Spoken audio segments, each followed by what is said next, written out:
Afina aí que está começando mais um episódio do nosso podcast e agora estamos começando a entrar num terreno interessante aqui nesse podcast, porque estamos recebendo ele vai falar que não, tá? Mas é só modéstia. Um dos melhores músicos, mais do que instrumentista, inclusive, apesar de ser um maravilhoso instrumentista, mas um dos melhores músicos da nossa geração. Rafael Cesário, tudo bem com a vossa pessoa? Tudo bem, já. Obrigado pelo convite, obrigado pela apresentação. Realmente eu não concordo,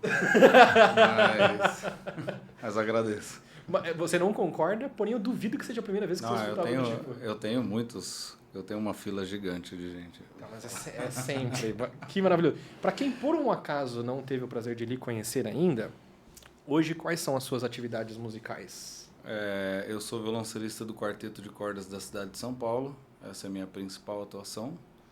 E tenho tocado bastante como solista com orquestra, recitais com pianistas, várias parcerias com André Memari, Marcos Aragoni, Yuri Pingo, o Christian Budu também, que apesar de a gente não tocar há algum tempo, a gente vai voltar agora, inclusive estou prestes a viajar com ele para Londrina.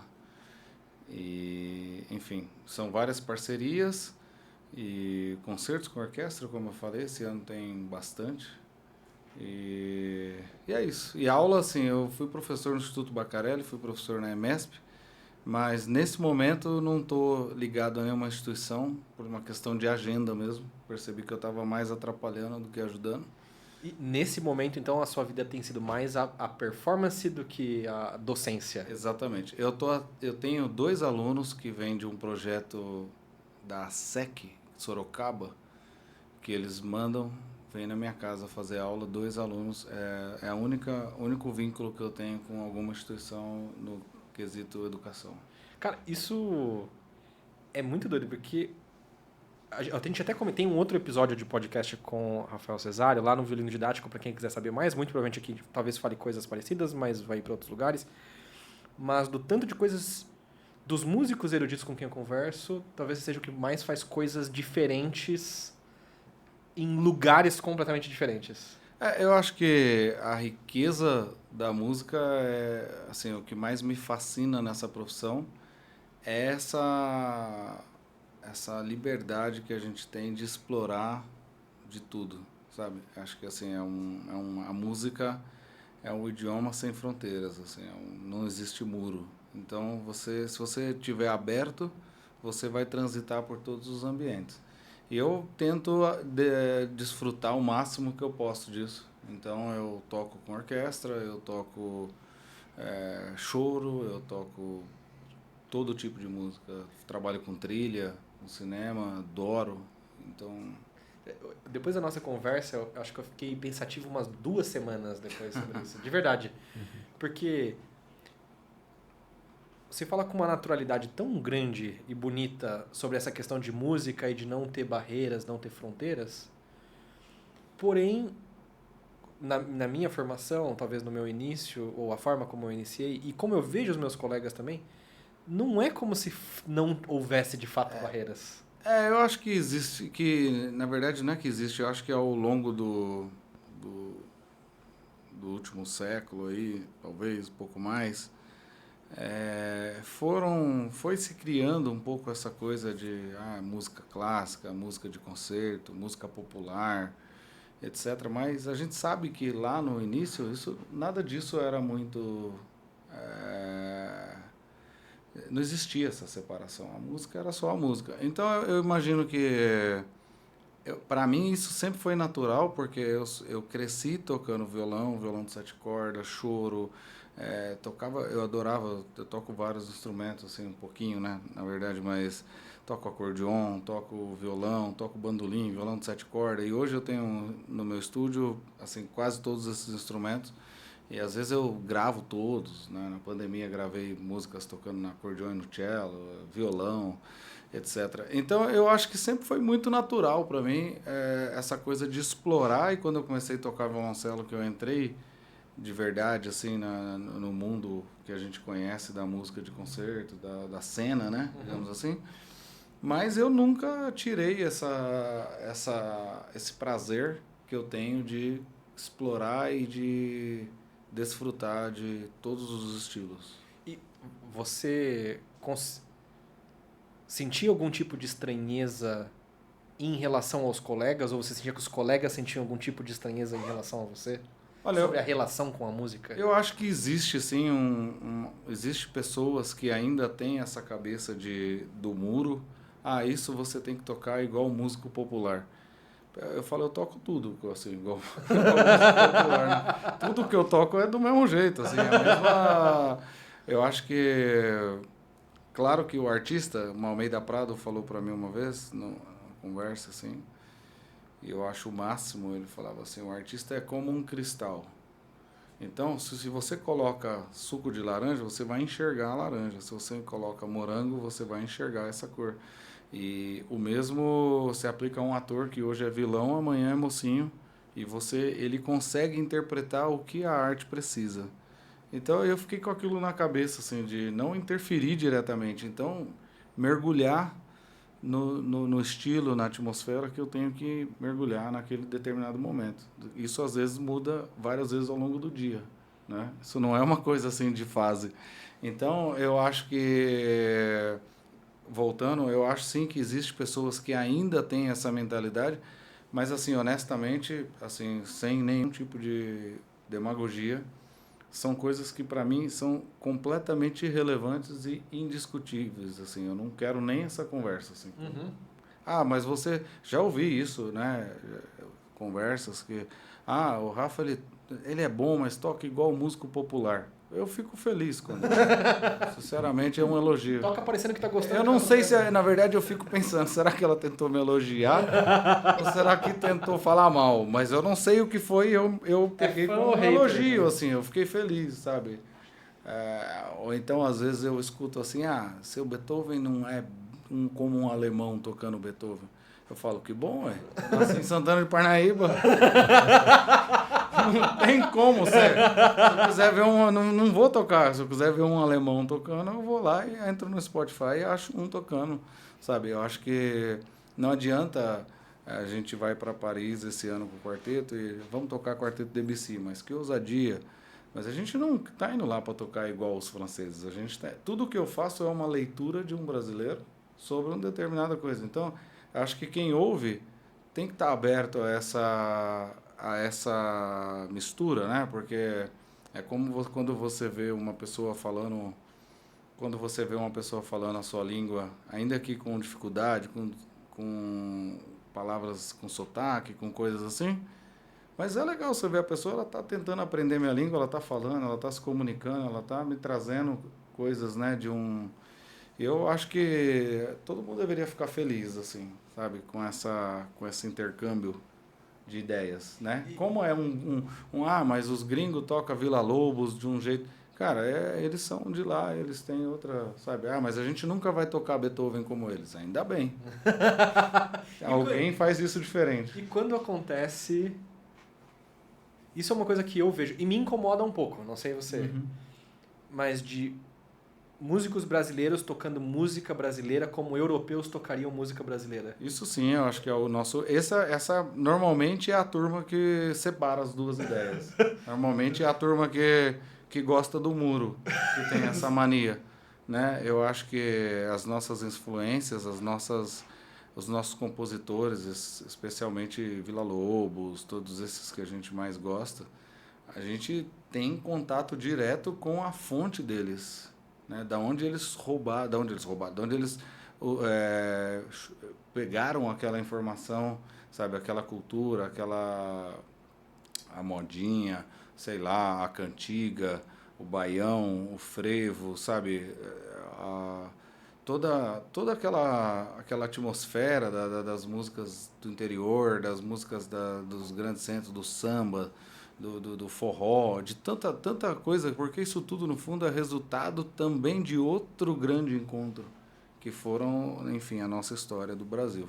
Mas é outro assunto. Então, eu acho que é uma grande... O que deveria acabar, não acabar, assim, no sentido de que eu acho que seja ruim, mas sim essa ideia de que existe um jeito certo. essa ideia de que existe um jeito, é assim que faz o violino, se você lê um ponto, é assim que toca. Depende, tudo é muito relativo, tudo depende do estilo da música que você está tocando, do período que você está tocando.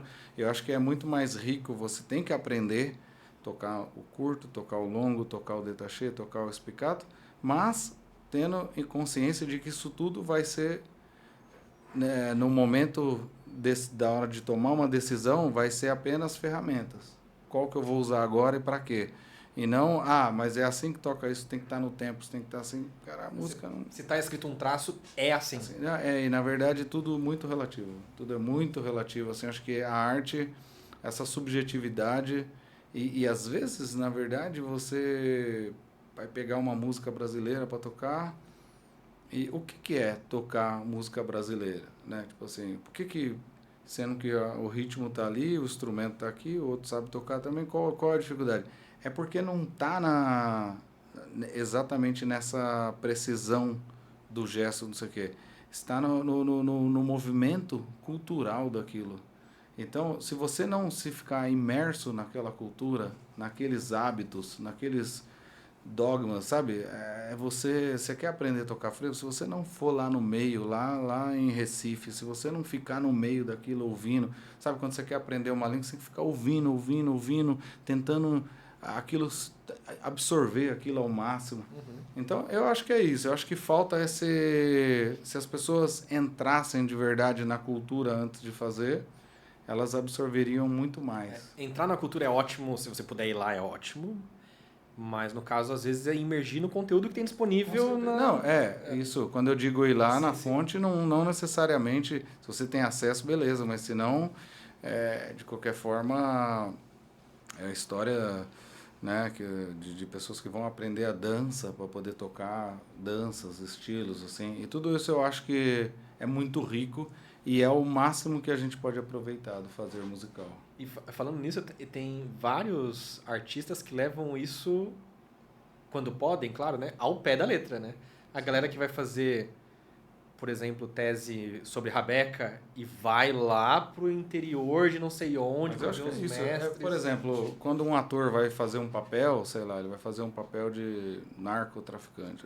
Os caras vão pra favela, fica lá um tempo tentando ter acesso a ver, às vezes se infiltra no meio. Eu já vi vários contando isso. O Hadelich, quando eu tava estudando na Juilliard, pra tocar tango, não sei se era um professor ou professora dele na época, mas fez ele ir fazer aulas de tango, de dança. Não é tipo tango com violino, não.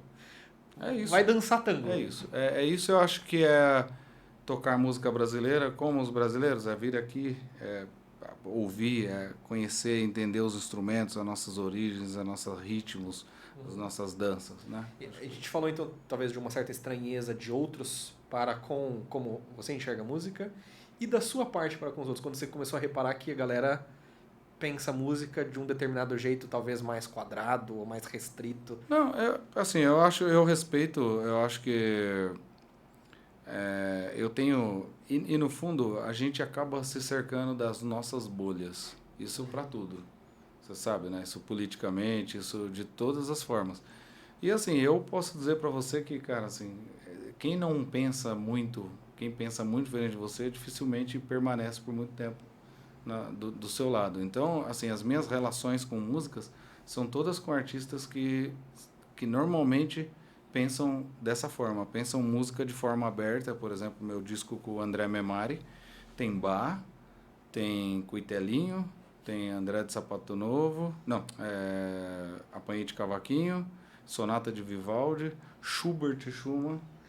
Como é gravar isso? Então, isso é maravilhoso, porque eu lembro que a gente, contar um caos assim, né?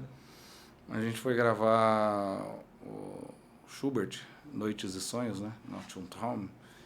E eu lembro que o André tava com a partitura assim do Schubert na frente e aí ele tava lendo bonitinho e tal. Eu falei, André, dá licença um pouquinho. Aí eu peguei a partitura assim e falei, vamos agora. Aí, que o cara é um fenômeno, ele é um gênio, a música dele jorra, ela nasce assim na hora, ela não tem barreira, ela não tem... Aquilo é uma fonte de inspiração. Então, aí é o take que está no disco, você vê que tudo assim, dessa forma. O mesmo aconteceu com o Apanhei de Cavaquinho, que ele tinha uma partitura, tava engraçado. Eu peguei a partitura, tirei, aí ele pegou o cravo e virou o cravo do avesso. Essa é uma das que eu mais gosto do nosso álbum, inclusive. Então eu acho que é isso, assim, esse é o ambiente que me fascina. Agora, eu respeito também, assim, as pessoas que acabam... Porque, no fundo, as nossas convicções são frutos das nossas experiências e daquilo que a gente escolheu, às vezes, ou não acreditar. Então, se a pessoa pensa daquilo, está fazendo aquilo de forma, do jeito que ela é honesta e do jeito que ela, sem... Tipo, eu só uso esse discurso quando eu preciso me defender. No modo geral, eu não acho que as pessoas têm que ser como eu. Sim. Deixa elas querem tocar só toco música clássica, eu toco música... Beleza. É aquela história. Não gosta do jeito que eu toco, não vem no meu conselho. E ó, estão me falando aqui no ponto, esse podcast, como aqui eles têm orçamento, que é uma coisa que eu não tenho lá no meu podcast. É pra ver aqui o espaço. Então, lembrando que o melhor comentário feito nos 7 primeiros dias, desde que o episódio tá no ar, ganha 2 jogos de corda para violino, se você for violinista, ou o valor equivalente em voucher para você escolher o que você quiser na Oliver Strings. Não precisa pagar frete, não precisa pagar nada. Você vai receber aí na sua casa. Pode comentar lá. Pode comentar, mas não vai estar valendo, porque senão vão achar que é marmelada. E aí a equipe aqui vai escolher o melhor comentário e vai entrar em contato com você para você poder receber esse prêmio. Se você quiser comprar qualquer coisa na Oliver Strings, cupom de desconto afina aí, tudo junto, sem espaço. Você tem lá um desconto bem legal na loja oliverstrings.com.br. E, cara, você falou que tocava outros instrumentos, né? Violão de 6 cordas, veio do choro. Tem mais músicos na sua família? Profissional, não. Meu pai, ele teve um contato com o violão muito jovem e ficou o resto da vida com o violão lá em casa e tal. Ele de vez em quando tocava, assim, e tudo mais. E então a gente, desde muito cedo, tinha acesso a esse instrumento. E meus irmãos tocam também, mas não profissionalmente. Profissionalmente só eu toco. Mas era comum seu pai pegar lá e tocar? Era comum tocar pra gente, a gente tinha sempre um acesso. E lá em Santana de Parnaíba, até hoje tem um centro cultural incrível, assim, com excelentes professores e tal. Então, meu irmão, com 8 para 9 anos, começou o violão lá, eu também. Então, a gente teve esse acesso, assim, à música cedo. E tinha um professor maravilhoso, tem até hoje, que é o Gilberto Freitas Correia, que foi o cara que, assim, o primeiro pai na música. E nesse seu contexto inicial, como apareceu o violoncelo? Então, o violoncelo, ele é uma história engraçada que aconteceu, assim, né, muito por acaso. Eu fiz Senai de elétrica, né? E isso aconteceu com meu irmão e aconteceria comigo, por exemplo. Quando a gente terminava ali, fazia 14, 15 anos, você tinha que ir trabalhar, estudar à noite e tinha que abandonar essa coisa do violão. Era uma coisa que a família, assim, ninguém tinha muita ideia, porque ninguém tinha a menor ideia do que era ser um músico profissional. Como que ganha dinheiro? Viver disso, a gente não tinha noção de como acontecia esse mercado, como acontecia esse mundo. Então, lá em Santana de Parnaíba apareceu um violinista maravilhoso chamado Bruce Mack, que Deus o tenha. E ele, essa história é engraçada que eu digo porque ela tem 2 lados, né? Eu era violonista, fazendo Senai, prestes a me formar e ia a parar com tudo, porque daí eu ia trabalhar o dia inteiro e estudar à noite, fiz elétrica. Isso que idade você tinha? Tinha 15 anos. Ok. Tinha 15 anos. Mas já tocava violão, tocava muito, assim, tocava em rádio, tocava em muitas apresentações, tocava choro, festival de choro, essas coisas e tal. Estava sempre envolvido. Mas profissional, dinheiro mesmo, nada. Assim, era só uma coisa... a gente fazia por paixão ali, porque gostava e tocava vários instrumentos. Eu tive banda de tudo que você imaginar, né? Enfim, e aí quando passou esse período, tava no deadline ali para sair, faltava tipo menos de um ano para eu terminar meu Senai. E aí o Bruce, Ele chegou lá em Santana de Parnaíba, assim, do nada, um cara que veio pro Brasil, o Eliazar de Carvalho, que trouxe, tocou na USESP, foi espala de várias orquestras, dava aula na Escola Municipal de Música. Eu costumo brincar que ele passou por Santana de Parnaíba só para me ajudar, né? Ele salvou minha vida, na verdade, porque ele apareceu lá. Ele arrumou uma esposa, uma namorada em Sorocaba, e Santana de Parnaíba é caminho. E por alguma razão do destino, ele pegou uma classe de violino lá na prefeitura. Ele ia lá sábado de manhã dar aula para esses meninos. E só tinha violinista, porque ele era maravilhoso. O Bruce era um violinista daqueles assim, sabe, sem comparações nenhuma, mas aquela coisa do Pellman, assim, sabe, aquele som, assim, aquela coisa tão encantadora que era. Ele põe a mão no violino, eu lembro, foi assim, meu primeiro som de corda que eu ouvi, que eu ficava assim, nossa, mas isso parece que sai com mel daí, né? Assim, impressionante a qualidade, né? E então ele apareceu lá e ele me via tocando violão de 7 e tal. E o Rafael, todo mundo me conhecia porque tinha crescido ali, né? Aquele tinha passado desde os 10 anos até os 15 ali. E aí ele me conhecia e ele queria montar uma orquestrinha lá. Então, eu brinco que ele olhou para mim e falou assim, você vai tocar cello, você tem jeito de cellista. E aí eu me tornei cellista. Mas essa é só a parte romântica, porque na verdade ele queria mesmo era montar uma orquestra e não tinha ninguém para tocar cello. Aí ele falou, vou pegar qualquer um que tiver aí, o moleque toca violão de 7, já é baixista mesmo, vamos pôr ele para tocar cello. E aí pegaram o cello lá e eu comecei, assim, ele me ensinou meia dúzia de coisa ali e tal. Conheci um garoto em Tatuí que me deu uma partitura, assim, e aí eu aprendi, resumindo bastante, assim, isso tudo em coisa de 3, 4 meses. E aí o Bruce me trouxe para o LM, na época, que hoje é EMESP, para fazer a prova, para estudar lá. Aí passei na prova com o Eduardo Belo, né? Então, comecei a estudar cello em 2005. Aí tem um outro marco, que foi no meio de 2005, quando eu termino o Senai de elétrica. Daí era um momento que, assim, eu ia trabalhar o dia inteiro, estudar à noite, acabou. Acabou tudo. Tinha 6 meses de aula de cello. Fui eu sem cello um dia, primeira aula de agosto, né, depois das férias, já empregado, estudando, vida feita. Fui lá sem cello, só despedido do Edu. Aí fui lá, Edu, poxa, a gente agradecer, foi maravilhoso esses 6 meses de aula, mas não vou seguir porque eu preciso trabalhar, etc, etc. Ele virou e falou assim, de jeito nenhum, cara, você não vai parar nem de jeito nenhum. Naquele dia, por isso que eu sempre gosto de lembrar isso, sempre que você quiser desistir de um aluno, lembre dessa história, porque se ele tivesse olhado para mim e falado, pô, valeu, cara, obrigado, que seria natural, toda a minha história na música teria acabado ali, naquele dia. E ele virou e falou assim, cara, não vai parar, de jeito nenhum. Pegou o telefone, ligou pro meu pai, e convenceu meu pai de eu sair da firma. Aquilo era um absurdo completo para aquela realidade que a gente tinha. Aquilo era tipo assim, cara, tive a maior sorte da minha vida, que foi arrumar um emprego naquela idade, naquela área, naquela empresa que eu trabalhava, que era a maior do bairro, uma das maiores da cidade.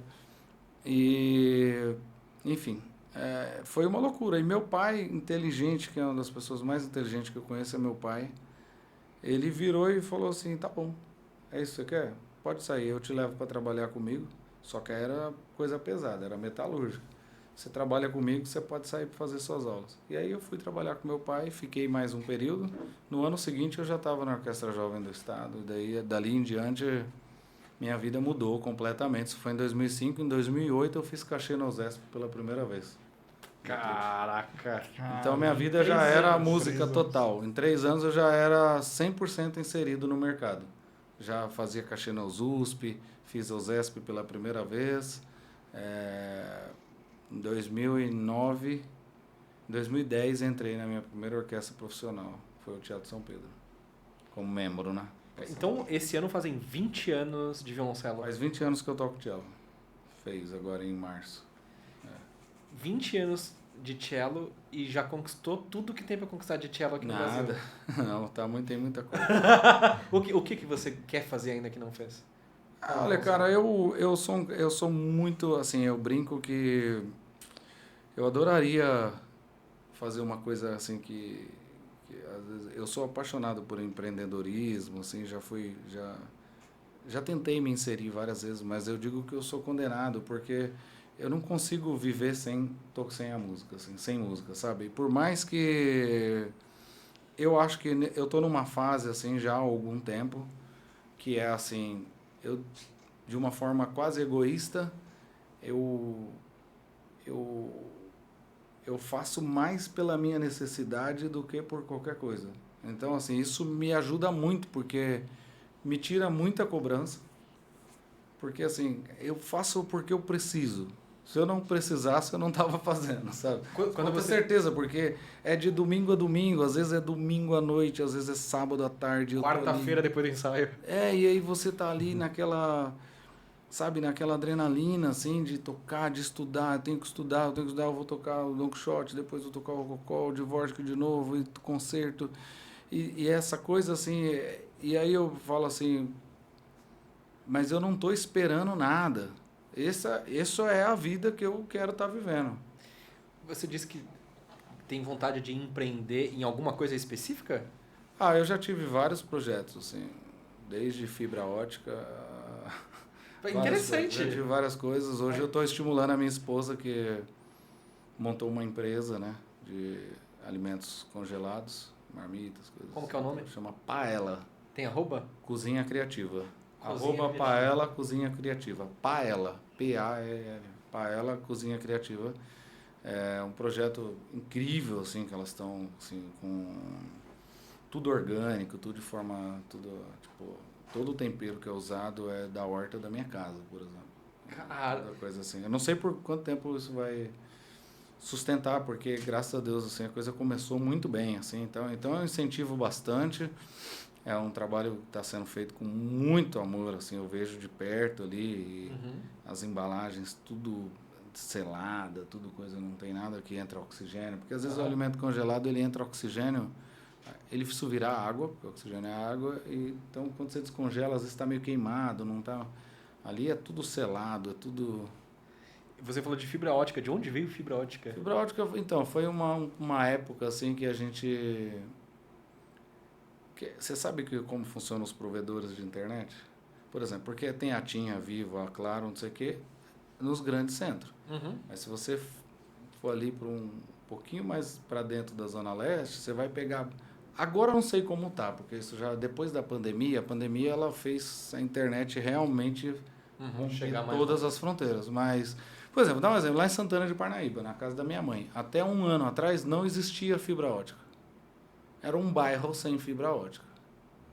Então você vai lá e espalha a fibra ótica naquele bairro inteiro e vira um provedor de internet. Base, estou resumindo aqui ao extremo, né? Porque você tem que ter uma Certificação. sede onde você vai comprar o link de internet da Anatel, tudo que chega até ali. Dali é como se você distribuísse para o bairro inteiro. Você vai criar, você tem que alugar o poste na Enel, você tem que ter projetos, tem que ter uma porrada de coisa. Não é? Eu estou simplificando aqui. Mas como que você se inseriu nisso? Cara, apareceu uma oportunidade de conhecer um cara que ele era projetista, assim, e eu conhecia um investidor. E aí esse cara me convenceu de que isso era um negócio, e eu acho que é ainda, continuo achando que é um negoção. Assim, acho que, claro, tem muito hoje, muita gente, e é difícil você encontrar lugares que não tem, que seria... Você vai num lugar que não tem, você vai vender para todo mundo, porque a fibra ótica é mais barata e 200 vezes melhor do que a internet que não é de fibra ótica. Não existe nada mais rápido do que a fibra ótica no mundo, a velocidade da luz. Aquilo é luz. Só como é que chama? Coisa de satélite, mas mesmo assim o satélite ainda corre risco, né? Porque se algo atravessa na frente, etc. Agora... o satélite na cidade nem funciona... Funciona bem, mas não tão bem quanto se você estiver no interior. A fibra ótica é o jeito mais rápido que você ir daqui para a China, né? Que é a velocidade da luz.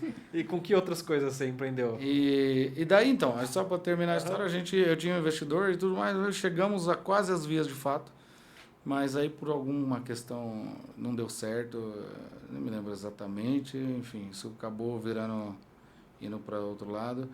Então, esse foi o lugar mais, foi a coisa mais próxima que eu cheguei realmente de fazer. E as outras foram várias ideias que eu já tive de mexer com coisas, até projetos na música mesmo, projetos de educação musical em colégio, coisas assim e tal, que a gente chegou a discutir bastante e tudo mais. Mas, assim, eu acho que sempre termina em uma única coisa. Eu preciso da música, sabe? É mais do que... Então, assim, qual que é o meu grande objetivo? Meu grande objetivo é acordar amanhã e continuar fazendo música. Eu quero tocar, assim, sabe? Eu quero tocar e isso é quase uma coisa egoísta, assim. É mais por mim do que por qualquer outra razão, sabe? Assim, eu preciso disso, eu quero tocar. Eu vou tocar, nesse momento eu tô mergulhado em Don Quixote porque eu vou tocar, eu tô feliz pra caramba, assim, eu sempre, desde que eu toco cello, eu sonho em tocar essa peça, o Dvorak, que eu sonhava em tocar, eu toquei no Rio de Janeiro agora, Teatro Municipal do Rio de Janeiro, lotado, aquela atmosfera, eu sonhei muito com isso, cara, muito, então assim, eu acho que eu já tô vivendo o meu sonho, sabe, assim, eu tento olhar para o meu momento dessa forma, sabe, mesmo que às vezes com dor, cansado, mas tipo, não haverá futuro. O futuro é hoje e eu tenho que estar feliz hoje com o que eu estou fazendo, porque isso é o que eu gosto de fazer. Não há futuro, o futuro é Não hoje. há futuro, o futuro é agora, cara. Você não tem como deixar para ser feliz o ano que vem, né, cara? E, né, eu gostei disso, da sua vontade de empreender e ao mesmo tempo ter esse egoísmo de querer usar o seu tempo para fazer música, e que é o que você ama e tudo mais. Não surgiu nenhuma ideia de empreender não fazendo ou nada de muito diferente do que o que você já está fazendo? Eu tenho um estúdio em casa, eu tenho um home studio, faz 10 anos já, desde 2014 eu gravo em casa, 11 anos. Eu gravo praticamente todos os dias. Todos os dias. Essa semana pra você? Comercialmente. Ok. Trilha e música, de modo geral. Hoje eu gravei o dia inteiro em casa. Trilha Domingo à comercial, noite. novela. Você viu no meu Instagram, domingo à noite, gravando 28 canais de cello. Assim, eu trabalho para produtoras, para vários produtores de cinema, Netflix, Globo, tudo. Desde novela, essa novela que está no ar, eu gravei, participei da trilha. Qual novela? Vale Tudo? Vale Tudo. Vale Tudo. Mas esse eu não gravei em casa. Foi um projeto, a gente foi no estúdio gravar e tudo mais. Mas gravo muita coisa de casa. Assim, para tudo. Assim, para Jennifer Lopez. Umas coisas que eu não tenho nem acesso. Assim. Não tenho nem Só chega assim, grava isso. Onde vai. Eu resolvo em casa, isso já é muito bom. Eu tenho equipamento, microfone, sala boa. Então, é rápido, né? O cara tá produzindo a trilha, ele me manda de manhã, em 2 horas já recebeu. Ele já tá mixando, montando. E aí você já entra pra lista top dele, falando, quando precisar Não só isso, eu improviso muito também, eu sou participativo nas trilhas. Acho que isso fez muita diferença nesse mercado que eu conquistei de alguma forma, porque às vezes o cara compõe uma trilha, assim, mas ele não consegue pôr tudo no papel, porque a trilha ela é uma coisa muito... Você olhar para uma imagem e criar uma emoção para ela, é basicamente isso. Então, se assistir um filme no mudo, você perde 90% da emoção daquilo. Se você não está ouvindo a música, aquilo ela cria o momento, a referência, toda a emoção, toda não, mas boa parte da emoção de uma cena está na trilha. E acho que a gente vai aprendendo esses caminhos, esses sons do cinema. Então eu sou apaixonado por trilha sonora. E aí, quando eu estou gravando trilha, eu faço a obrigação, que a gente chama, que é aquilo que o compositor escreveu. E daí eu entro no meu mundo e começo a participar daquilo. Criar, às vezes improvisar um tema, às vezes improvisar um efeito, às vezes um portamento, às vezes uma coisa... Várias coisas. Já chegou a fazer um improviso e o diretor gostar tanto que virou o tema da série. Isso aconteceu já. Então é uma coisa que eu amo fazer, de toda a paixão, assim. E eu acho que eu empreendo no meu estúdio, porque só que é tão mal empreendido que assim, a maioria das vezes as pessoas nem sabem, porque agora que eu estou começando a postar um pouquinho, gravando, que eu tô com a sala mais bonita, eu pintei ela. Então, eu tô com um pouco mais de ousadia, assim, de mostrar, mas minha clientela aí é oculta, assim. É uma galera que me manda, eu faço, resolvo, 90% eu nem divulgo. Como eles chegaram em você? Porque é um mercado. Eu cheguei, então, eu gravo desde 2010, 11 mais ou menos. Comecei gravando com o Marcos Sheffield, que é o Nê, que é um amigo, produtor, violinista maravilhoso. Depois do Marcos, eu fui para o Aramis, Campinas, que é o rei da gravação. E comecei a gravar, eu gravei bastante tempo com ele, até 2015, 16 mais ou menos. Até 2015, quando eu fui para Paris estudar. Aí fiquei fora, você fica fora, você sai do circuito, aparece outra pessoa. Aí quando eu voltei em 2017, final de 2016, eu fiquei meio fora assim da gravação, mas sempre gravando de casa. Então, o Aramis grava de casa também há muito tempo, ele tem estúdio, agora ele tem um estúdio, grava quarteto, grava grupo grande e tudo mais. Incrível o estúdio dele, ele faz 90% das coisas tudo de casa. Só que quando ele recebe as faixas de cello, ele me manda para minha casa para eu fazer, porque daí não vale a pena ele receber o feijão lá de Tatuí, em Campinas, para gravar às vezes 2, 3 faixas. Então isso vem para minha casa, eu já resolvo ali rapidinho. E então eu fiquei nessa, e quando eu entrei no quarteto da cidade, com o pessoal do quarteto, eu conheci a Supersônica, que é o Antônio Pinto, o Beto Vilares, o Ed Cordes e tantos outros e esses são os caras que mais fazem trilha no Brasil. E o cello, felizmente, é o instrumento mais versátil que tem. Então ele explora todas as regiões, vai do grave ao agudo, você canta, você faz baixo. Eu gravo uma linha de baixo, você põe um plugin ali, vira um contrabaixo real. Você não fala, não tem como falar que não é um oitavador. Então, assim, o cello é um instrumento que resolve muito qualquer trilha. Se você faz uma trilha inteira de sampler, põe um cello, você ouve e você fala que é uma orquestra. Então, ele dá toda essa liga. Então, eu acho que por causa disso e por essa coisa de gravar de casa, eu conheci essas pessoas. Eles são os mais conhecidos. E me mandando coisa, acaba que todo o mercado abaixo deles, que é gigante, vendo que você trabalha com essas pessoas, vai te conhecer. O fulano me indicou, fulano indicou, fulano indicou. E hoje eu gravo, tem gente que eu gravo que eu não tenho ideia de quem seja, cara. Se eu encontrar na rua, o cara vai falar comigo, eu não vou saber, porque chega pelo WhatsApp assim, tá aí, posso mandar uma faixinha? Manda. Aí eu gravo, mando, o cara me faz o Pix, tá resolvido. E provavelmente tem um monte de trilha que tá lá, cello, Rafael Cesaro, que você nem sabe que foi você que gravou. Muita. Uma vez eu pedi uma ficha da Abramos, que é a Associação de Direitos Autorais, né, do ECAD, tinha 256 páginas de PDF. 256 páginas, não trabalhos. Não, páginas. de músicas e trilha e tudo, onde aparece teu nome. Eles fazem uma varredura, tudo que aparece teu nome. Então, desde 2010, cara, você vai achar desde DVD do Pichote, só para contrariar, Sandy, que não era Júnior. Cara, Zé de Camargo, Luciano Leonardo, e sertanejo todos, e gospel todos, e sim, porque é muita coisa, é muita trilha, a gente perde o controle. Eu sempre assisti filme assim e prestei atenção nas trilhas e tudo mais, né? E eu fico imaginando aqui, não é só pegar uma orquestra já gravando e colocar lá, por que o pessoal... Como que é essa questão? Você faz só o cello ali? Não.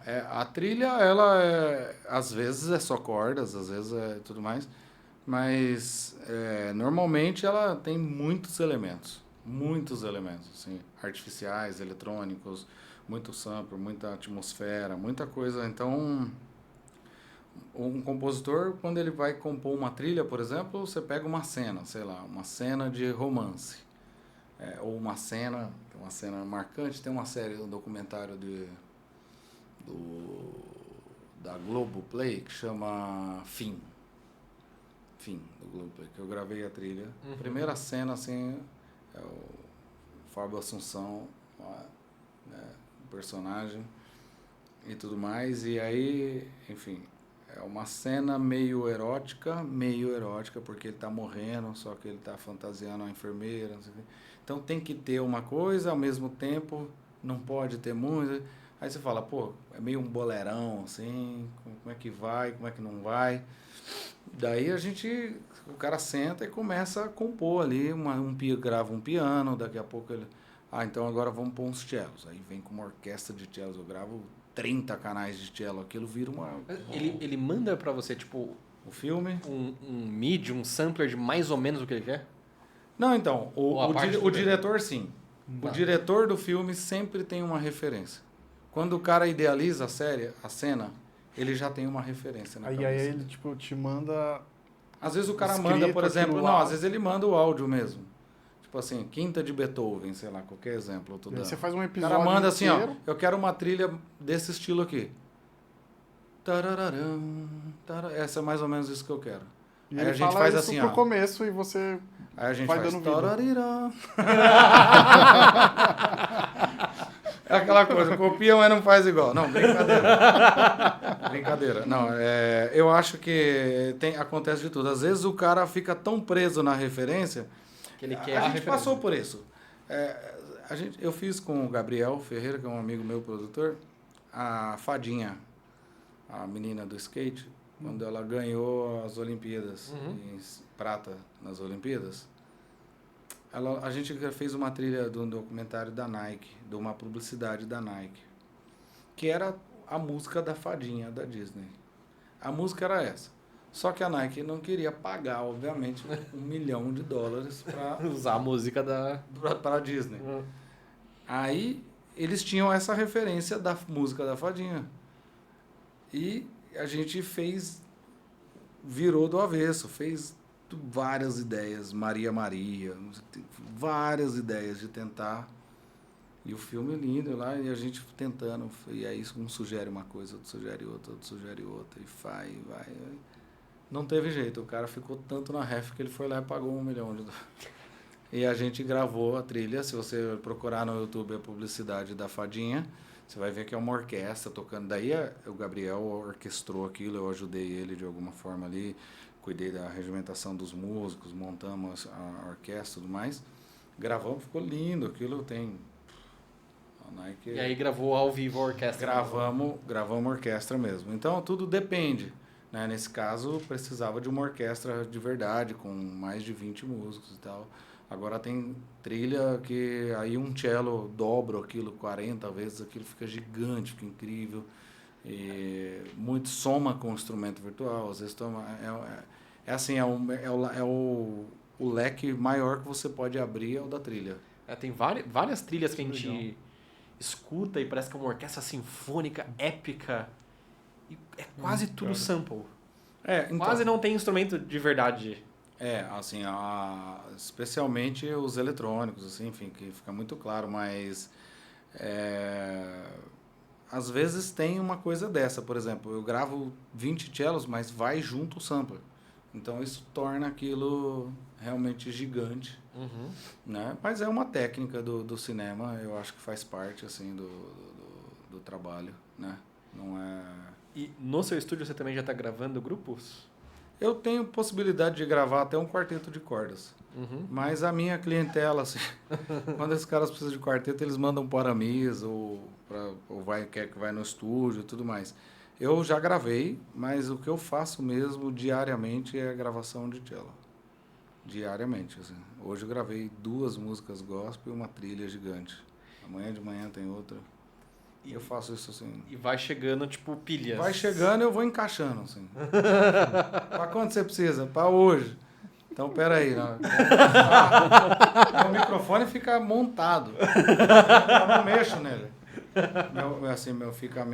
Tenho minha mesa aqui, a estante de partitura, uma estantezinha aqui pro celular, o microfone fica aqui. Aí eu fico ali o dia inteiro estudando, tô ali estudando, pode gravar, manda. Aí chegou, já baixo, abro no programa, tal, só ligo o Phantom, gravo, já entrego. Agora, talvez quem está escutando e está iniciando no estudo do violoncelo ou da música, pensa isso e fala, cara, isso não é um negócio para qualquer um, e de fato eu não acho que seja, mas quanto tempo para você ter essa liberdade para... Não, peraí, vou pegar o cello e resolvo aqui, toma, tá esse seu áudio. Olha, isso é muito relativo. Isso é relativo, isso não é tão simples. Não tem uma resposta direta para isso, eu acho que... Quanto tempo para você, no seu caso, né? Hoje? Não, digo assim... Quanto tempo eu demorei para... É, Porque é um processo. Gravar é um negócio difícil, não é simples, não é fácil gravar, porque... É uma Por foto... exemplo, você pega esses grupos do Aramis, por exemplo, os caras são muito bons. Muito bons. O Aramis, ele lê igual o Finale, cara. Os caras não erram solfejo, não erram nada. E quando eu comecei a gravar com eles, eu ainda era novo, assim, eu tinha 6 anos de cello, sabe? Ainda era novo, porque uma coisa é você pegar e tocar, fiz cachê na Zé. Beleza, você pega a parte antes, você estuda, você chega lá, tem o naipe inteiro, você está protegido, tem várias questões. Agora, outra coisa é você ir no estúdio, cara. O estúdio é microfone no seu instrumento, clique na orelha, o pagodão comendo solto e os ritmos tudo torto. Então, e os caras não erravam, assim. Então, acho que eu brinco que a minha escola de solfejo foi essa daí. Mas mandava alguma coisa pra você ler antes? Não, estúdio é na hora. Estúdio é na hora. Estúdio não existe estudo. É na hora. É ler gravando. A gente lê no REC. E assim... Caramba.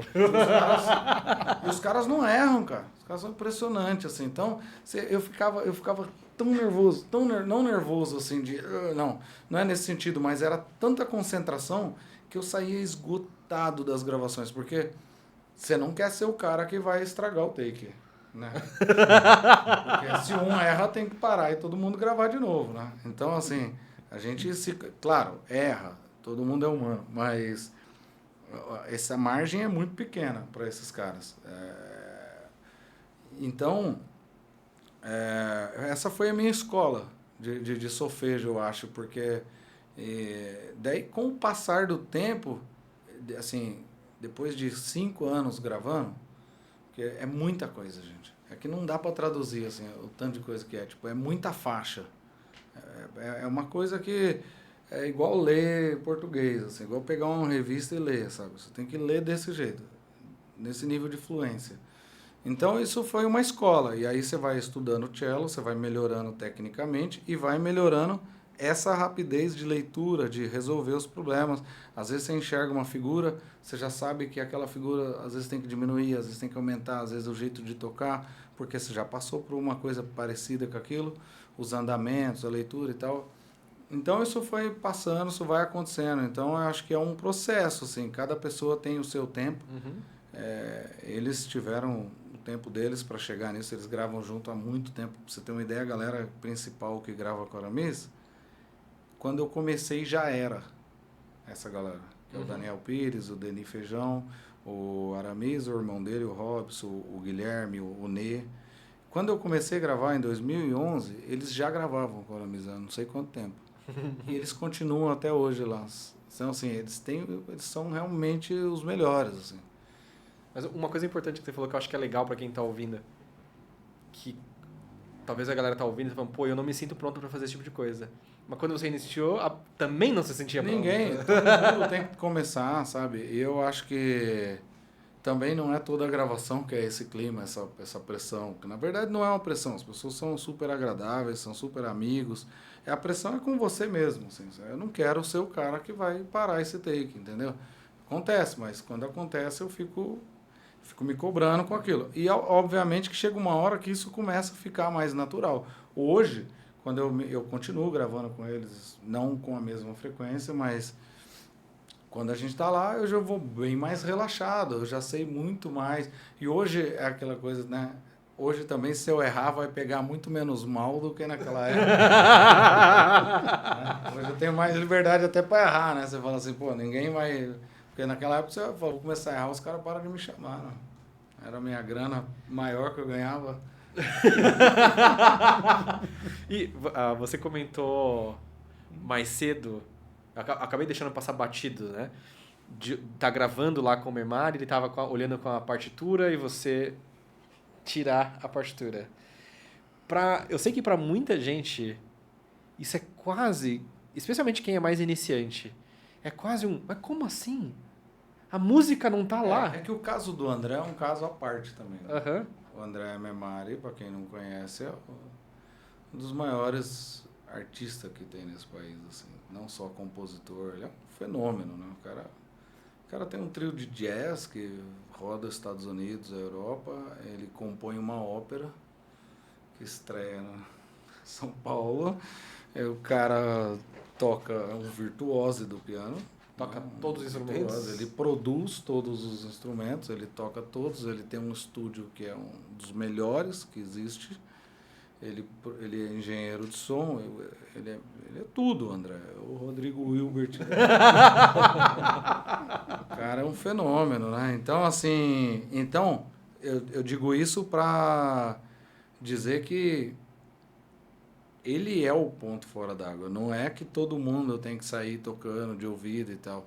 Mas eu acho que em alguma esfera todo mundo deveria ter o seu tempo de improvisar, de tocar livremente. Sabe? Eu acho que isso seria uma coisa incrível, assim. Pensou você pegar o violino e simplesmente tocar as notas que vier na sua cabeça? Sabe? Eu acho que isso é um momento de criação, de dar espaço para uma inspiração, para uma, enfim, até para uma conexão mesmo, assim, mais profunda daquilo, porque às vezes quando você está improvisando em cima de uma harmonia, você é carregado, você é conduzido para as frases. Mas quando você está só com o seu instrumento, você está livre e tudo mais. Então, eu acho que uma coisa não anula a outra, sabe? O ponto do André é um caso à parte, assim, o André não é a referência. Mas isso de pegar um instrumento e tocar só as nossas sequências é um exercício meio raro, não sei se as pessoas fazem muito isso. Eu acho que ninguém faz, na verdade. Então. Mas é uma coisa que eu acho que deveria ser saudável, sabe? É construir uma intimidade com o instrumento. E você já escreveu alguma cadência sua? Eu já escrevi, eu toquei já em concurso, toquei o concerto de Haydn Ré que eu toco no YouTube com uma orquestra, é a minha cadência. Se jogar Haydn em Ré... Coloca Haydn em Ré, Rafael Cesário com Heliópolis, que é a Orquestra Sinfônica Heliópolis. A cadência fui eu que fiz. Porque isso é uma cultura que se perdeu por muito tempo e que está voltando agora, né? De artistas escreverem as suas próprias cadências. Quando eu tive o meu professor em Paris, eu perguntei para ele qual cadência eu deveria tocar. Ele falou, a sua, aí. Como assim? Vou contratar alguém para escrever uma cadência para você. E aí eu fiz essa cadência. Obviamente que daí... mas você... O que você espera de uma cadência que um brasileiro, né, um cara que enxerga a música como eu enxergo, vai acontecer? Aí eu começo a cadência e daqui a pouco eu estou tocando o trenzinho do caipira, né? No meio da cadência. E tem isso lá. Você pode ouvir, você vê. Que o tema do Haydn é...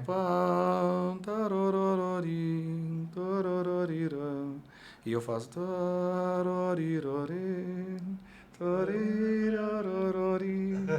Com a mesma harmonia. Eu vou fazendo a harmonia, eu faço o Haydn e o trenzinho com a mesma harmonia. Então é uma ideia, assim, que se eu não fizer, ninguém vai fazer, cara. Assim os alemães e os austríacos não vão fazer. Assim como a cadência famosa do Mozart, putz, agora eu esqueci o nome. Mas que é de um americano, é meio country, né? Aquela... Tem muitos elementos meio folk, assim, né? Eu acho que... Eu não me acho... Sam Franco é o nome do cara. Não me acho compositor, assim, não acho que eu tenho talento para isso. Mas eu crio muitas coisas, tanto na trilha, nas trilhas eu acabo criando muitas coisas. Tem algumas composições, até no Spotify, mas coisas de momento muito pontuais, assim, né, que venham, mas não me sinto assim. Eu não... Agora, essa coisa de gravar trilha e tudo mais, e ECAD, 250 páginas de ECAD, significa que o ECAD te dá uma renda passiva? Olha, já me deu mais, hoje é menos, porque mudou a lei aí uma época, faz tempo já, na verdade. Até 2015, 2016, mais ou menos, era uma renda que eu considerava. Hoje já é uma coisa mais esporádica, assim.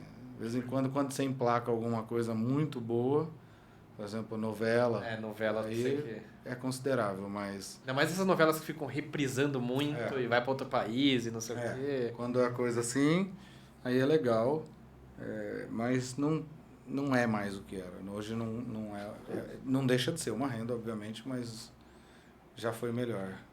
Que maravilhoso. Gabriel, quer falar alguma coisa? Mais uma pergunta? Kentaro que tá aí. Ó, Kentaro está aqui com a gente, mas não falou nada hoje. Não, eu tô só apreciando a conversa aqui hoje, mas só que é um prazer, né, estar diante de um músico tão versátil como esse. Né? E eu tenho uma pergunta sobre o quarteto. Diga. Se eu não me engano, e aí eu posso estar enganado, como todos podemos, é ou o grupo, ou um dos grupos de câmara mais antigos e em atividade contínua do país. Olha, eu não posso afirmar também, mas o Quarteto da Cidade tem 90 anos. Né? Aqui em São Paulo, com certeza. No Teatro Municipal de São Paulo, que tem 5 corpos artísticos,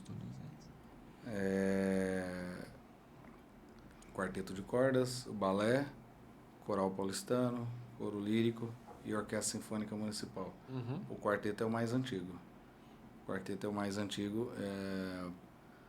De 1935, coral paulistano, se eu não me engano, 1936 ou 37, orquestra sinfônica 40 e poucos. Como é...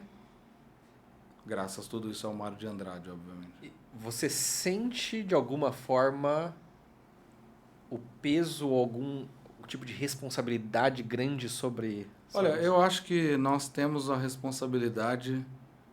Eu sinto que o que nós temos, a responsabilidade que a gente tem, ela é de manter a memória, esse grupo, sabe? É assim, passaram gerações por esse grupo, né? Pessoas que trabalharam ali por 40 anos, né? 30 anos. Então, assim, eu acho que num país como o nosso, onde a gente tem que estar sempre esperto, porque do nada aparece um vereador que quer acabar com o projeto que o Mário de Andrade criou em 1935, sabe? Brincadeira, né? Mas tem.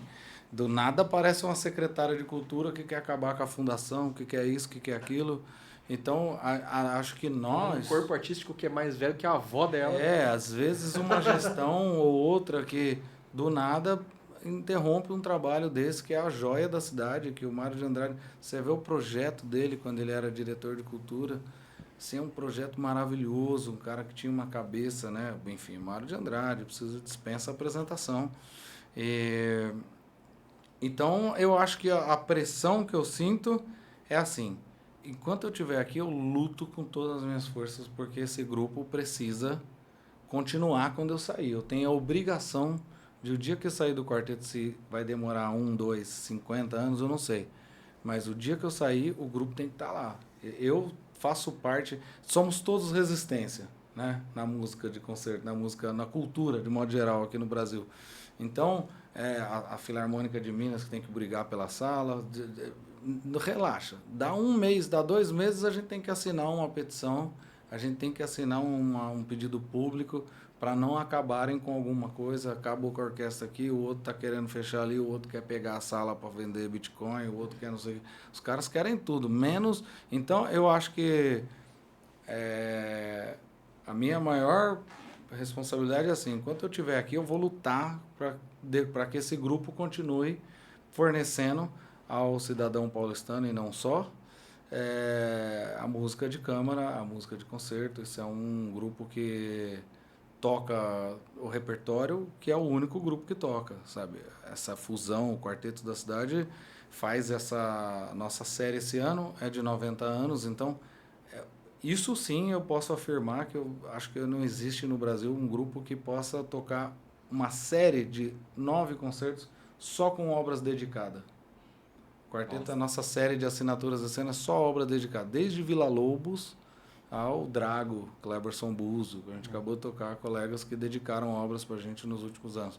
Então, mas desde o Vila Lobos tem obras dedicadas, né? Imagina, Vila Lobos escreveu para o Quarteto da Cidade. Vila Lobos, Cláudio Santoro, Guerra Peixe, todo mundo escreveu para o Quarteto E como da que Cidade. faz para as pessoas assistirem? O Quarteto da Cidade, ele é um membro, ele é um corpo, só para antes de falar, e a outra série nossa, que é o Mário de Andrade, quando criou o Quarteto, ele deixou escrito que é o principal, que o Quarteto deveria funcionar como um instrumento aos compositores e à cultura brasileira. E isso, hoje, você olha, comemorar 90 anos só com obras dedicadas ao quarteto, é sinal que a gente está mantendo o ideal do Mário, que era esse. E continuamos recebendo a música e o músico brasileiro. O que isso significa? A nossa série, por exemplo, conta desde o Ricardo Hertz. O nosso próximo concerto agora é com Paulo Braga, pianista. Né? A gente tocou com o Trio Corrente, que é o Edu Ribeiro, o Paulo Paulelli e o Fábio Torres. A gente vai receber o Caíto Marcondes, da percussão, e por aí vai. Então, a série toda ela é ou uma série de músicas dedicadas ao quarteto, e a outra série só de parceiros, Proveta, André Memari, e tantos outros dos últimos anos, como a Léa Freire, a Silvia Góes, Carol Panese, o Alessandro Penese, Amando Costa, enfim, o Fábio Peron, é uma lista gigante, assim, eu vou ser ingrato se eu tentar falar, porque é muita gente. E o quarteto tem essa preocupação, ao mesmo tempo que teve um ano que a nossa série foi integral dos quartetos de Beethoven, repertório tradicional. A outra série, música brasileira, compositor brasileiro. Então, a nossa série está sempre tentando trazer o grande repertório da formação do quarteto, junto com essa ideia, porque todos esses parceiros, todos eles compõem para o quarteto. Todos eles arranjam para o quarteto, todos eles deixam material, né? Encomendas, todo ano a gente encomenda uma obra de um compositor brasileiro, enfim. Então é isso, e a gente se apresenta na sala do conservatório, que fica na Praça das Artes, é uma sala que foi reformada para o quarteto, então ela tem as medidas de um quarteto de corda, ela tem acusticamente pensada para um quarteto de cordas. Então é o melhor que a gente pode, a melhor forma que existe para você desfrutar dessa música, né? E fica na São João ali, no final da Avenida São João. E é um anexo do Teatro Municipal, a Praça das Artes. Lá funciona a escola de música e sala essa que provavelmente o Mário de Andrade andou por lá, todo mundo andou por lá, né? E tem alguma data, tipo segunda, quinta-feira É de quinta-feira, são de quinta-feira os concertos do quarteto, em média a cada 15 dias, normalmente, mas no site do Teatro Municipal de São Paulo você encontra a aba Corpus Artístico, Quarteto de Cordas da Cidade, Programação. Aí lá você tem a programação do ano inteiro. E como as pessoas acham a sua programação? A minha programação ela é um pouco mais complicada. Um pouco mais extensa. Ela no meu Instagram, que é Rafael Cello. Rafael Cello. Deveria ser Rafael Cesário, mas é Rafael Cello. Alguém pegou o cesário? Eu não sei porquê, cara. Pode ter mudado, mas é Rafael Cello. E agora eu tenho uma agente, que é a Amália De Vincenzo. Ela fez um portfólio até com uma agenda desse ano. Algumas datas já mudaram, mas a grosso modo é isso. Não sei quando vai ao ar, mas... Logo. Eu toco agora dia 12, que é o próximo sábado, com o Yuri Pingo na Sala Watari, lá em Campinas, que é uma série de música de câmara incrível. Depois, no final do mês, eu passo 4 dias com o Christian Budu, Laiana cantora, entre outros... Laiana Oliveira? É. Ah, legal. E mais 3 artistas alemães que estão vindo. A gente vai fazer um encontro que se chama Mostra de Música de Câmara, lá em Londrina, tudo isso orquestrado ali pela Irina Hatchev. Projeto incrível dela, eu já toquei lá com o Memari, Menezes tocou com o Christian, enfim. E dessa vez vamos nós passar 4 dias lá intensos de concertos e atividades. Depois, 24 e 25 de maio, com a Orquestra Sinfônica de Santo André, o Abel Rocha, Don Quixote. Dia 1º de junho, Rococó, na Sala São Paulo, com o Paulo Galvão e a Orquestra Juvenil Heliópolis. 5 e 6 em Londrina, Dvorak. Em agosto em julho eu gravo, tenho datas com o André Memari na Semana SAD, São João da Boa Vista, em Curitiba. Dia 8 de julho em Curitiba, 20 alguma coisa no Festival Assad com o André Memari. A gente vai gravar a ópera do Machete, que ele fez, que é uma ópera que tem um cello solista. Eu toquei, né, no Teatro São Pedro, quando foi estreada. Ela vai virar um álbum agora. Em agosto eu toco concerto duplo de Brahms com a Ariel, na orquestra lá em Guarulhos. Ok. Guarulhos. Qual Ariel? Ariel Sanches, Ok. espala da orquestra de Manaus, Ok. né? Meu amigo de muitas datas. Vamos tocar o concerto duplo de Brahms. Em setembro vou para o Paraguai tocar o Rococó, a Orquestra Nacional do Paraguai. Então tem bastante coisa aí. De cellistas brasileiros, talvez seja um dos com a agenda mais Esse ano eu acho ativa, que sim. né? Assim. Esse ano eu acho que sim. Tem bastante gente tocando, o Sim, André sim. Micheletti tem tocado bastante, o Fábio Presgrave está sempre tocando, o Raif e outros estilistas que também tem concertos. Eu acho que o importante é a gente estar fazendo música e é isso daí, é a única coisa que importa. Maravilhoso. Eu tenho uma última pergunta que a gente entrou um pouco nela, mas você já está fazendo tudo, como você disse no meio do episódio, vivendo o sonho do jovem Rafael Cesário. Uhum. Eu quero saber qual é o sonho do Cesário de agora. Cara, meu sonho é comprar a casa que eu moro. É um sonho bem de adulto. Assim. Comprar a casa que eu moro, assim, acho que meu sonho é seguir fazendo arte, cara. Eu tenho medo de não poder fazer arte, sabe? Obviamente que eu tenho um filho de 5 anos que faz parte dos meus sonhos, por exemplo, eu quero que ele seja feliz, que ele cresça com dignidade, porque o teu filho, o problema dele é quando ele começa a sair de casa sozinho. Aí você deixa ele na escola, você volta para casa, você fica no escuro, você fala assim, como é que tá acontecendo lá nesse colégio, né? Então, essa começa assim, eu acho. Obviamente que eu sei que a gente põe o filho no mundo e é pro mundo, não é pra gente. Então, eu só quero... Meu sonho é que ele cresça com uma vida feliz, sabe? E, assim, e que eu consiga seguir fazendo a música que eu gosto tanto. Acho que a minha maior alegria é dividir o meu tempo com essas pessoas que eu falo para vocês, todas essas que eu gosto, né? O André Memari, o Yuri Pingo, o Christian Budu, o Leandro Roverso, o Marcos Aragoni e a Sônia Rubinski, que é uma querida amiga. Esses são meus pianistas, assim, eu digo que eu não sei viver sem essas pessoas, né? Tipo, eu mudei para Moca por causa do Yuri. Mora lá, eu queria ser vizinho dele. Procurando amizades Tanto sinceras que com eu pianistas. não é com pianista, com essas pessoas.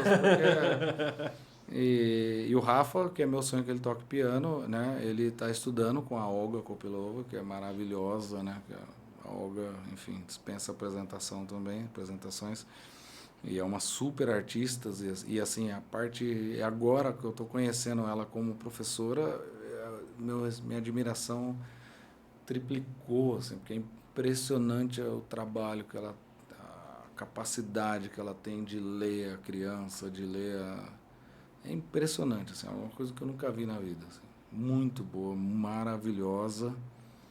E levou um piano pro Rafa da Cássio, tá lá em casa, um pianão novinho, assim, beleza. E ele tá curtindo? Ele gosta bastante, tá indo bem, assim, tá. Tão É fazendo uma criança de 5 anos, mas tá... Estão fazendo uns duos? Já temos coisas aí no Instagram, aí, toco no piano normalmente com ele junto, né, mas... enfim, eu acho que esses são... Eu não tenho, assim, grandes ambições profissionais, assim, eu quero continuar gravando, produzindo material, vai lá sair um disco pela Naxos, mais um, o ano que vem, eu gravei o primeiro com o Emanuele Baldini, em duo, agora vai sair um que é em trio com a Sônia Rubinski e o Emanuele Baldini, e nesse disco eu toco a sonata para cello e piano com a Sônia e a balada, são duas obras que eu amo, assim, do repertório, que foi o meu mestrado, foi a obra que me apresentou para a Sônia, que hoje é minha grande amiga. E então esses são os meus sonhos, seguir desenrolando essa... Mas não do ponto de vista, eu quero trabalhar em tal lugar, eu quero isso, eu quero aquilo. Eu quero continuar fazendo, eu quero continuar tendo espaço para compartilhar essa arte. Acho que essa é a resposta correta. Maravilhoso. Ó, se vocês gostaram, tem algum recado pra quem gostou desse podcast, desse episódio? Opa, tem alguns, né? Ah, diga. Vamos lembrar. Ó, eu aí quero dar um pouquinho. recado. Dê. Essa loja aqui é impressionantemente linda.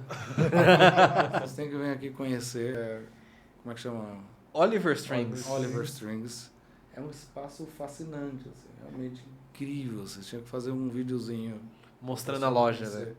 É um espaço incrível, assim, lindo mesmo, grande, espaçoso.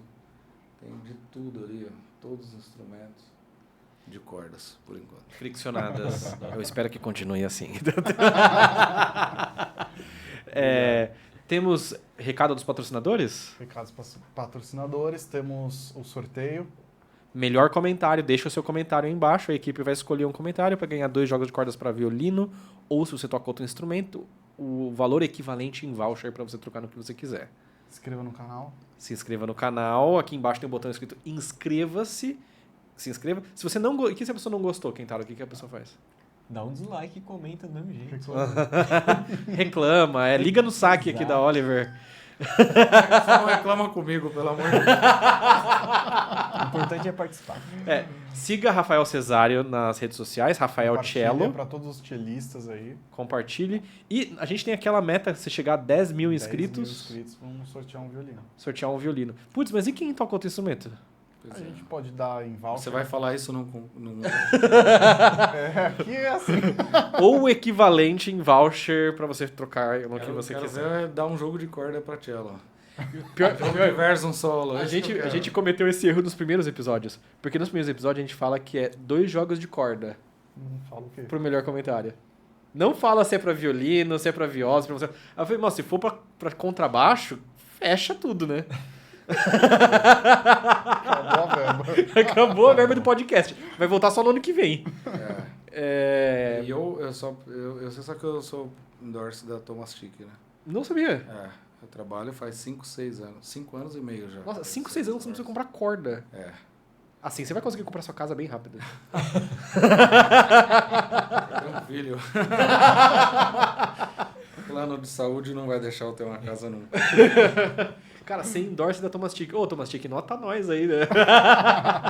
Não, eu uso a Versum Solo, que é a corda que eu mais gosto. Assim, eles têm outras incríveis, como a Rondó, como todas as cordas. A Thomas Chick é uma das maiores fábricas de corda do planeta, né? Acho que o mundo inteiro. Como eles chegaram em assim, você? usa. Eu que cheguei neles. Não acho que eles me procuraram lá em Santana de Parnaíba.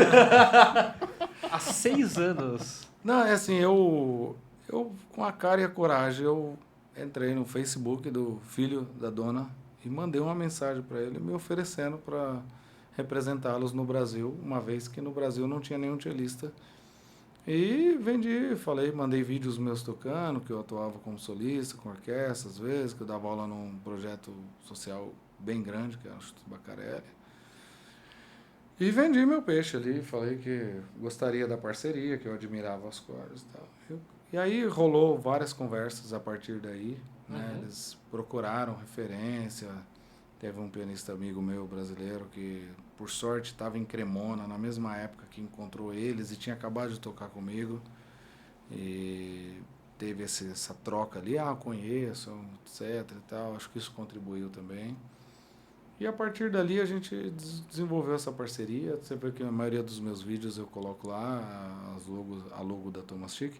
E assim, eu particularmente as pessoas me perguntam, mas você gosta mesmo? Cara, eu amo a corda. Hoje, se a Thomas Chick parasse de me mandar, o que pode acontecer a qualquer momento, enfim, é uma indústria, é uma empresa, continua porque está interessante. A hora que isso deixar de ser interessante, eu vou continuar comprando. Porque e eles já me mandaram a Rondó, me mandaram outras cordas, que eu gosto também, mas a minha corda preferida é a Versum Solo. Uma curiosidade, eles te mandam, como que eles fazem o tracking de se ainda faz sentido te mandar ou não? Aí eu não sei. Acho que é quantas cordas pede pro Brasil, né? Tipo assim, não tem um cupom, imagino que não tenha um cupom em todo lugar Não, que vende não Thomas existe. Chick, Rafael Cello. Não, eu nem tenho cupom. Eu não tenho nada. Então. Eu só represento a marca, no sentido das pessoas Quer dizer, tá vendendo bastante corda no terem Brasil, deve ser terem necessário. acesso a... E assim, muita gente mesmo me procura para saber. pessoal me escreve quase que diariamente no Instagram, assim, pessoas que eu não tenho a menor ideia de quem... Não conheço, assim, pessoalmente. Uhum. Às vezes é alguém de igreja, às vezes é alguém de projetos. E eles me escrevem perguntando. E o comentário é sempre muito sincero. Porque, cara, você vai falar de uma... Eu tô falando da Tomastic, cara. Eu não tô falando de uma coisa que ninguém conhece. Uhum. Quando você vai falar de uma coisa, pô, realmente precisa de uma referência. Mas eu falar que a Versum Solo é uma das melhores cordas do mundo, o cara que ganhou o último concurso Tchaikovsky estava usando ela. Então, assim, os grandes solistas vêm solar aí, a gente entra no... Os caras estão usando Versum. Usam outras também, mas não é só a Versum. Uhum. Mas a Versum tá entre essas que figuram entre as melhores cordas do mundo. Que os maiores artistas usam. Então eu acho que falar bem de uma corda dessa não é uma demagogia. A corda é maravilhosa. E o que eu realmente tento fazer as pessoas entenderem é que, para mim, isso é até pessoal, mas para mim a Versum foi a melhor corda que caiu na minha mão. Assim, pro jeito que eu penso o som, o jeito que eu gosto de projetar o meu som. Não estou dizendo que é bom ou que é ruim, estou falando que é o que eu gosto. Assim, é o jeito que eu mais procuro no instrumento, a Versum foi a corda que melhor caiu. E no cello você troca de quanto em quanto tempo? Uns 4 meses, 3, 4 meses. Mas isso é um privilégio, ou seja, É. essas pessoas normalmente trocam uma vez por ano. Pra galera ter uma ideia, quanto geralmente custa um jogo desse por... Um jogo desse vai custar hoje, os lojistas estão ali, ó. Vocês têm essa corda aqui? 2.800, 3.000 reais. Na faixa aí. A casa de 2.800, Com 3.000 um cupom de 5%. Com um cupom de Afina- 5% de Aí, afina aí, você... A afinação vai melhorar. Isso eu garanto. Afina Mas ó, aí. de 3, 4 meses, com a parceria ou antes também? Não, antes... Bem, cara. Meu amigo, eu sempre fui uma tristeza com corda. Quando eu morava em Paris, eu sempre comprei um jogo de corda e eu usei uns 2 anos. Dei todo o período em Paris, toquei. Até um ponto que eu estava fazendo um recital no Sesc, na sede do Sesc. Eu fiz a integral das sonatas de Beethoven, no Sesc Vila Mariana, fiz alguns concertos quando eu cheguei. E aí conheci um pessoal interessante do Sesc, me convidaram para uma confraternização com todos os programadores do Sesc, né, no Belenzinho, que era a sede, eu ia sozinho tocar, só cello solo. Quando eu estava tocando assim, tinha um refletor, ele refletia no cello assim, a corda ré, cara, ela tava desfiada assim. Eu não sabia se eu tava evitando aquele dando os dedilhados para não passar por ali com medo de estourar a corda. Assim, sempre foi nesse estágio. Aí eu lembro, fui solar, e aí veio o pior momento da minha vida financeira, foi quando eu voltei de Paris, porque eu não tinha trabalho, não tinha nada. Fiquei quase 2 anos, assim, realmente fazendo pouquíssimas coisas, passamos bem apertado. E nesse período eu lembro que eu ia tocar o Tríplice de Beethoven, com a Orquestra Sinfônica do Paraná, Christian Boudou, Winston Ramalho, um maestro alemão fantástico, orquestra recém-estruturada, e eu não tinha corda para tocar, cara. Aí eu lembro o João Paulo Franceschini, que é o meu amigo luthier, ele foi na minha casa, ele tirou as cordas do cello dele, assim, novinha não, mas nova, assim, muito melhor do que a minha, e colocou no meu cello. Aí eu viajei, toquei, então, assim, tive muitos amigos, assim, porque realmente, cara, se para pensar que você vai pagar quase 3.000 reais num jogo de corda, 10 mil reais por isso é ano. caro para qualquer pessoa no Brasil, qualquer pessoa, desde o cara que toca na USESP até o professor universitário, é caro para todo mundo. Para todo mundo é caro. Assim, você vê os estudantes, a galera, aluno, como é que o cara ganha uma bolsa para sobreviver, tem que pagar aluguel, comida, vai pagar 3.000 reais no jogo de corda. Tem que parcelar em 10 vezes no mínimo. Ou usar o cupom de desconto. É o cupom de 12 vezes Afina aí. sem juros. Então, mas daí a corda tem que durar pelo menos 1 ano, né? Pode estourar, já vira um consórcio de corda, né? Ele paga eternamente Assinatura. 200 reais por mês e troca de corda uma vez por ano. Assinatura de corda, tá aí, hein? Uma ideia.